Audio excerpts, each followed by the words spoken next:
Give me some energy. Love that.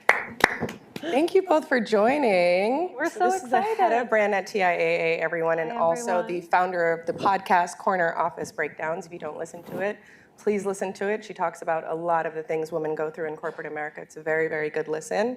And if you don't know Ross Mack, you should. Contributor on Yahoo Finance, as well as a great contributor, and he did get to me for this because I didn't watch the special on Netflix. Get Smart with Money, watch it on Netflix. He is on there. Facts. I'm so grateful that you both were able to join us today. Thank you. So we're in a crisis, you guys. Big show of hands. How many of us in the room, I promise you the cameras aren't on you, how many of us actually feel prepared for retirement? I would have you guys know only 4 people raise their hand. And 40% of us actually don't have enough to retire. Over 100 million Americans do not have enough to retire. And taking this one step further, 30% of women actually have less income in retirement than that of their male counterparts. And 54% of Black Americans don't have enough savings to retire, which is a huge statistic because that means that more than half of Black Americans go into their retirement period without enough, and they actually have to continue working basically until they die, which is sad. So in 2022, TIAA came up with Retire Inequality, which has been an incredible campaign that we are so honored to be a part of. But tell us a bit about Retire Inequality, how it started, and your role as the head of brand at TIAA to continue pushing the movement forward. Yes, so, 2022 was the 50th anniversary of Title IX. And for those of you who don't know, Title IX was a movement to create equal pay. And so that was the impetus to start Retire Inequality. It was that very insight that, hey, it's the 50th anniversary of Title IX, and we know that 40% of Americans don't have enough money to retire.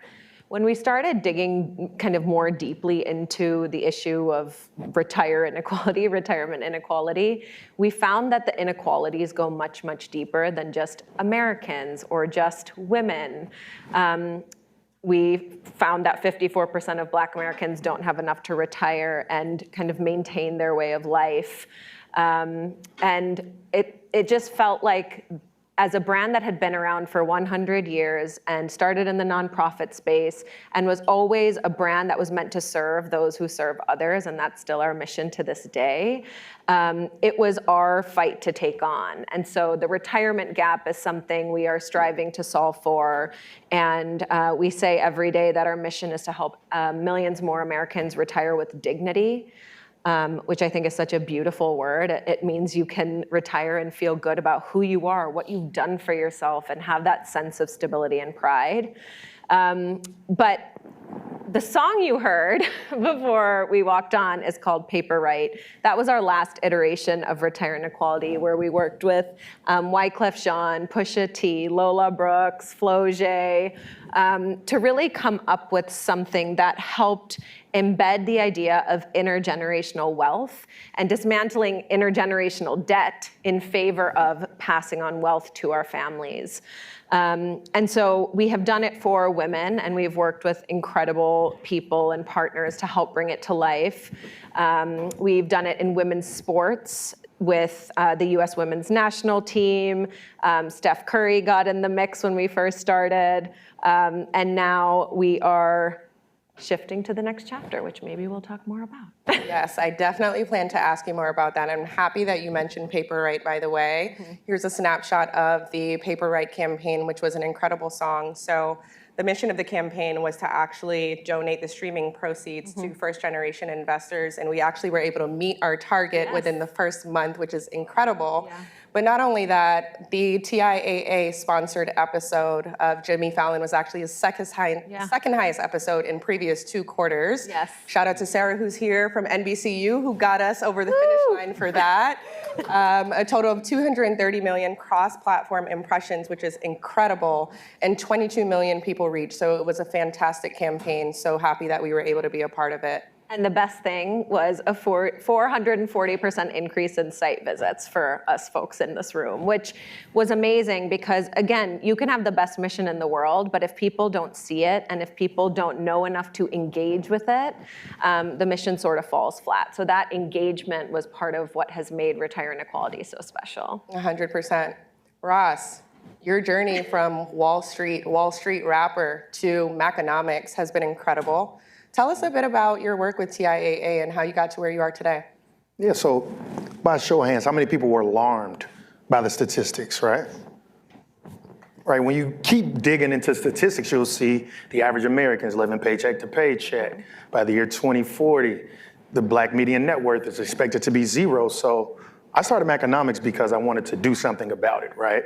Obviously, I worked on Wall Street. My goal was to bring Wall Street to Main Street. I wanted to democratize access to information, right? I think bridging the wealth gap starts with bridging the education gap, bridging the exposure gap. And I said, hey, how do we make talking about finance a lot more entertaining and more digestible than just what we're typically used to seeing? And that was the one goal that I wanted to do, right? I wanted to find a better way to say, how do we have barbershop conversation and beauty salon conversations about investing, right? About money management. And that's everything I do on a day-to-day, right? I make content with my kids on a day-to-day basis where I'm talking to them about investing, talking to them what's going on in the market. Now that might seem a little weird because they're only 3, 2, and 1 years old. However, the one thing I realize is I want them to know the things that I wish I knew when I was their age, or better yet, the things I wish I knew growing up, right? And I look at financial literacy as its own language. And so therefore, the earlier you learn how to speak it, you'll accidentally might just become fluent in it. And that's what I'm hoping, right? I hope that this now is just in the back of their mind ingrained. And now they're like, oh, wow, Dad, I want to watch, Gracie's Corner. I want to watch Miss Rachel, but I own that stock, right? YouTube, okay, Google, et cetera. So now it's just having a different conversation. And that's the goal, right? I don't just want the barbershop talk to be which athlete is better. I want to know, is it, Apple versus Microsoft, or who wore the best dress at the Met Gala, or, right, what type of retirement account should we have, right? And so the goal was to find an entertaining way to make a person laugh while uncovering something to make them say, okay, I have money anxiety, right? You talked about intergenerational, wealth. We also have generational trauma that stems from a bad experience a relative may have had, like, I'm just gonna save, I don't wanna lose money. Mm-hmm. Hey, actually, by not investing, you're losing money due to something called inflation. So by me making content on a kind of day-to-day basis, I'm changing one life at a time. And so partnering with TIAA, it was a no-brainer, right? They are obviously grateful all the time that I get to partner with TIAA, but when it's all said and done, they're a brand that's committed to making a change, something that's going to be long-lasting and impacting the future. And so it was a no-brainer, and I'm always grateful that I get to partner with a company that's so rich in their mission of trying to make a change. Mm-hmm. One of the things, if I may, that I admire about Ross so much is I also have little kids. I have a 1-year-old and a 3-year-old.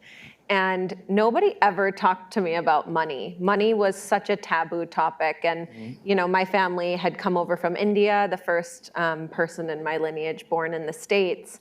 And money was just something that stressed everybody out. It was never a means of empowerment. It was never a means of, ambition and aspiration. It was just always a downer. And so normalizing having those conversations, at a young age is where all of the change actually begins. So I applaud you for that. Well, thank you. Yeah, no pressure for people who have kids under 5. You don't want to go to the playground with these two, clearly.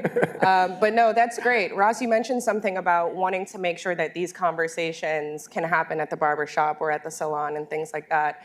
And it's interesting that you mentioned that because at Tinuiti, we have the impactful investments initiatives where with our partners like TIAA, we ensure that we specifically dedicate media dollars to multicultural founded brands that are able to actually push these messages on a large scale, right? Whether Channel Factory, ACAST, things like that. And it's something that is a part of our brand mission. And we want to be sure that these things are able to continue hard conversations, sometimes that are uncomfortable, and I think a lot of brands stray away from.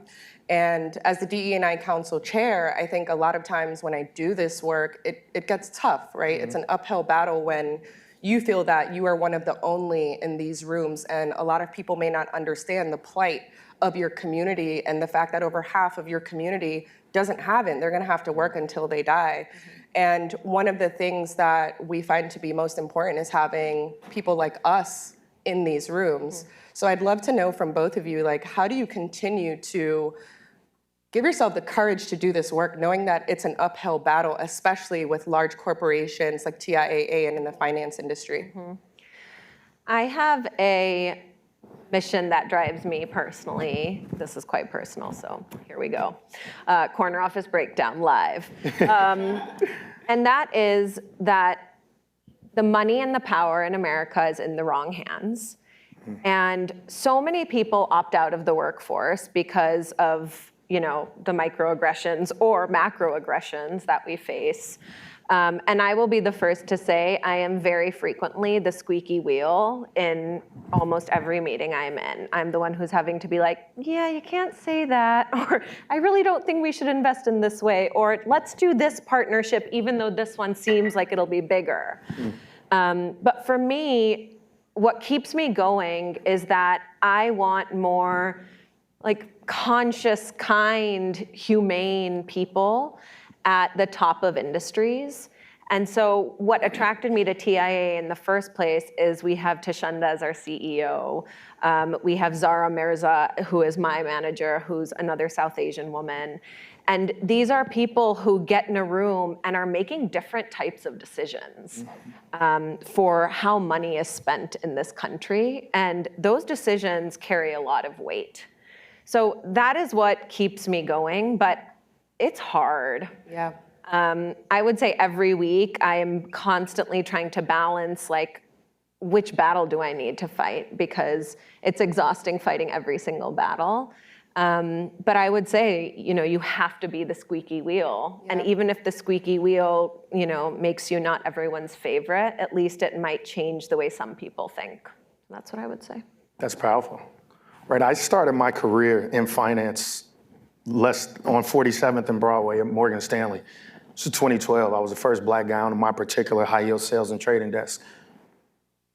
In every meeting I was in, I felt voiceless, and I just wanted to not mess up, right? And so when you talk about representation in some of these meetings, one, I wasn't even in the meetings that actually would make sense, right? Because I'm an analyst, right?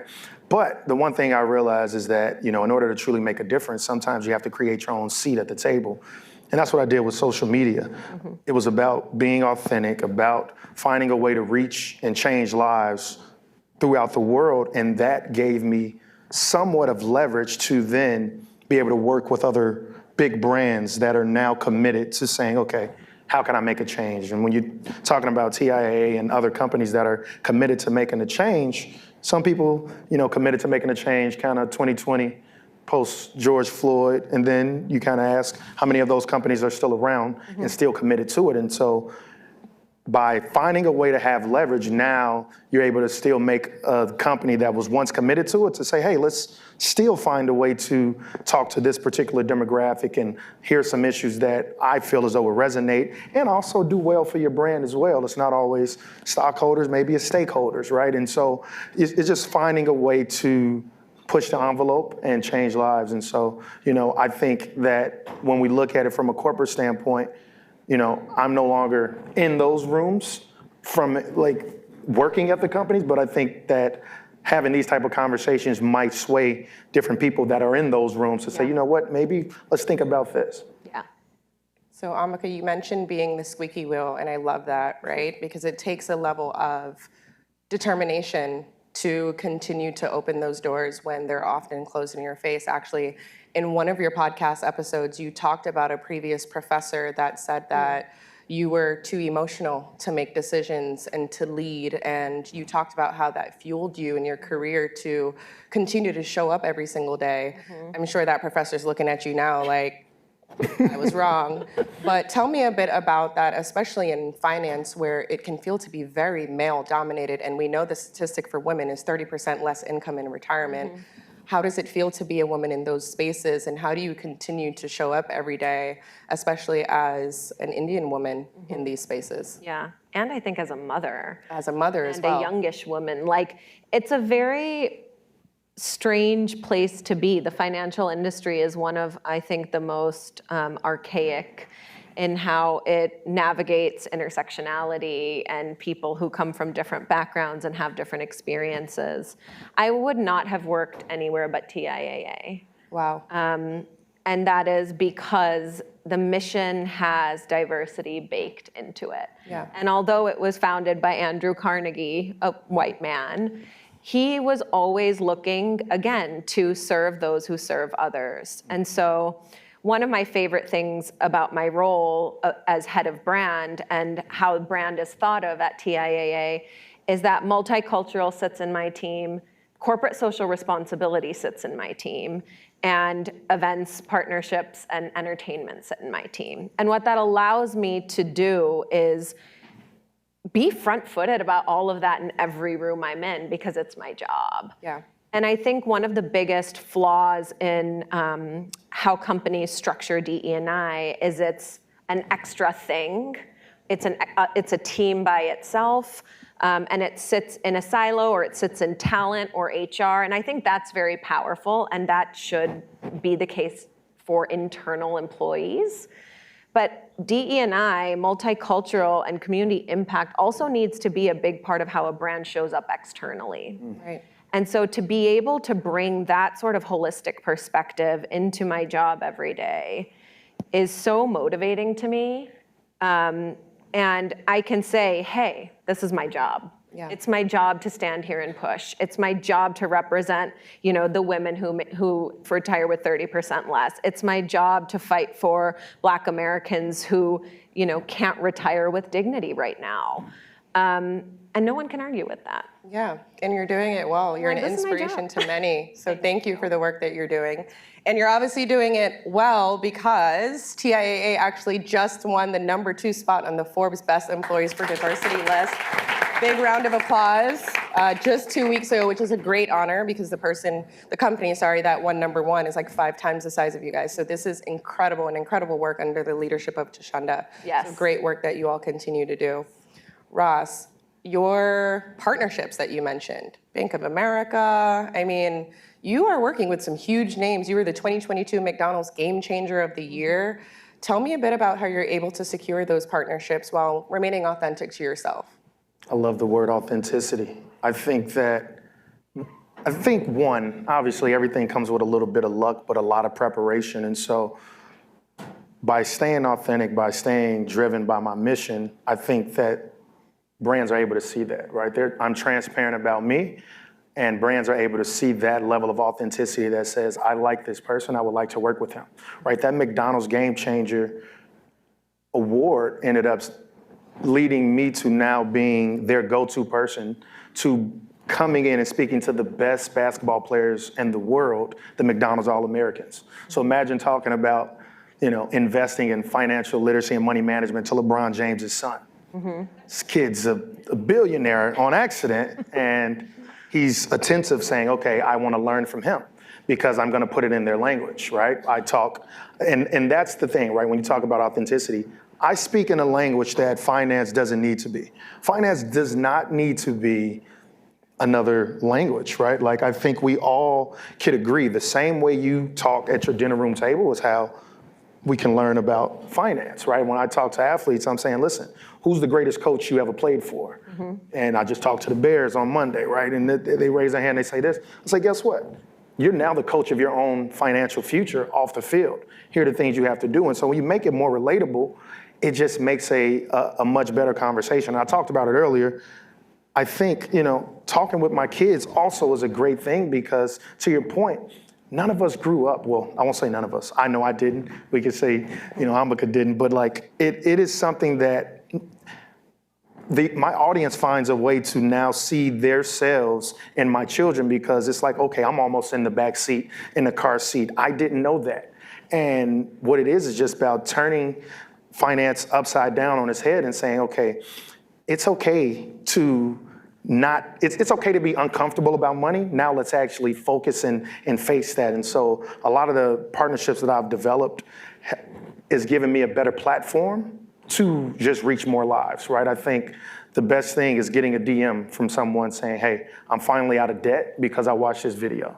Or I just opened my retirement account because I watched your Netflix doc. Or I just saw you on Yahoo. Dude, I didn't know that, right? I didn't know I needed a high yield account for maybe my emergency fund, right? And I think that when you start helping people, like I started this, as you say, Wall Street rapper, I made music, pretty nice at it too.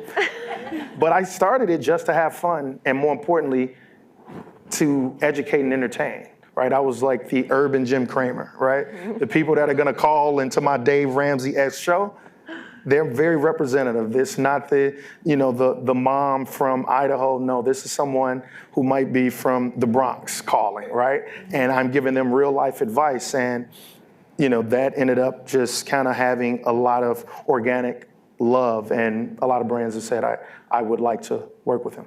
That's great. The first time I heard one of your songs, by the way, I had just booked a trip to Turks and Caicos, so I don't think I was heading in the right direction until I heard your music, so really, really appreciate you for that. But something you said just now is very interesting in regards to the athletes, right? So a lot of people say, how are athletes making all this money and then they go broke? Like, we don't understand. They're making millions of dollars and then they get out of the league and they blow it. And that's because of the lack of access to education. Yes. They don't know how to manage their money, right? But tell us a bit about how TIAA pushes financial literacy for underserved communities.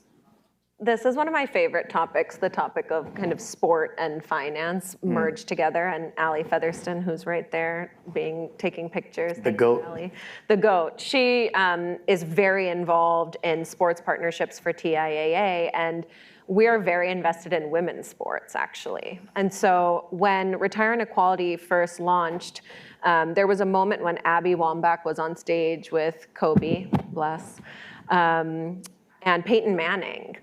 And she said, why am I the only one on this stage, equally decorated athlete who doesn't know where my mortgage is gonna come from, doesn't know how I'm gonna retire, doesn't know how I'm gonna pay for, caring for my family or my elderly parents. Wow. And it was so funny because we had never thought of engaging Abby Wambach. But the minute that was said, we were like, oh my God, like this is exactly the point we are trying to make. And so we were the first brand to actually work via NIL, name, image, likeness, to help figure out how to help female athletes make more money and be the celebrities that male athletes kind of inherently become through their careers.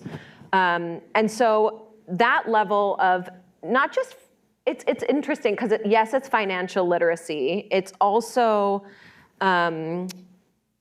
it's a brand's responsibility and a lot of the corporation's responsibilities to help lift up every population or every American. And it's so interesting that these companies have been so laser focused on those who already have money versus those who need money or those who could get a little help to accrue money over time. And so it's moments like that that happen in culture that really keep us going and help us identify, where do we need to focus our energy? 40% of Americans don't have enough money to retire. That is plenty of people to talk to and plenty of communities to tap into. And so it's really just starting. So what would you say is the next chapter for Retire Inequality, if you can share with us? I can probably keep it vague-ish. A lot of the executives and people at TIAA are people of color and people from very different backgrounds, as you can tell from our Forbes mention. And a lot of us are coming from backgrounds where our families were not well off. Our families did not go to college. Our families struggled to get their first job and probably took jobs that were closer to minimum wage. And so there's an entire generation of us that are sort of the first in our families and in our kind of ancestral lineage to be doing things like this or being in these rooms. Right. And to get to where we are today, like literally everyone in this audience, is an immense privilege. And it probably took a lot for each and every one of us to be here. I know it took a lot for me to get here. And so one of the big things we want to do is support those who are the first. Yeah. And so, that's come about through our female athlete conversations, but we serve higher ed.